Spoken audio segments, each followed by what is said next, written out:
আছেন? নাই ভাই, ভালো একটা বেশি একটা ভালো নাই আমরা। মানে আগের সময় ভালো ছিলেন না এখন ভালো আছেন? তখনই ভালো ছিলাম। এখন এই যে এখনকার যে সরকারের আসার আমলে আমরা এখন একটা পাওয়ার রিস্কা হলে একটাও ভালো নাই। সকাল থেকে এ পর্যন্ত 300 টাকাও কাজ করতে পারি নাই। তা আমরা খাবো কি, আমার বউ বাচ্চা দিব কি, আবার কিস্তি চালাবো কি? অনেক ভালো ছিলাম, অবশ্য অনেক অনেক ভালো ছিলাম। এখন অবশ্য আমরা ভালো নেই। দিন আনে দিন খাওয়ার যে পা পেডেল ভাই আমাদের জাতীয় ভাই যেগুলো আছে, মানে খুব কষ্টে আছে একেবারে। সকাল থেকে এ পর্যন্ত এখনো 400 টাকা ভাড়া মারতে পারি। তা আমরা আর কি ভালো আছি বলেন? দ্রব্যমূল্যের দাম দ্রব্যমূল্যের দাম অনেক অনেক বেশি। একটা সিগারেট খাইতে গেলে 10 টাকা লাগে, একটা চা খাইতে গেলে 15 টাকা লাগে।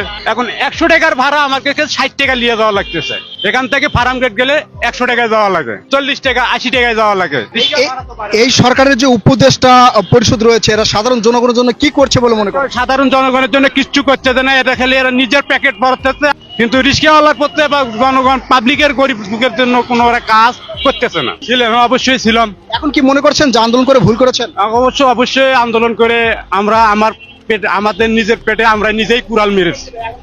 এখন বুঝতেছি আন্দোলন ওদের সাথে আন্দোলন করে আমাদের নিজের পেটে আমরা নিজেরাই কুড়াল মেরেছি।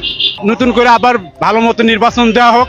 নির্বাচন না দেওয়া পর্যন্ত এটা সংসদ ভালো মতো আসবে না। আচ্ছা, নির্বাচন আপনি যাকে ভোট দেন সমস্যা নেই, কিন্তু আপনার মতামত কোন সরকার আসলে সাধারণ জনগণের জন্য ভালো হবে বলে মনে করেন? আমার যা আমাদের আওয়ামী লীগ সরকার আসলেই ভালো হবে।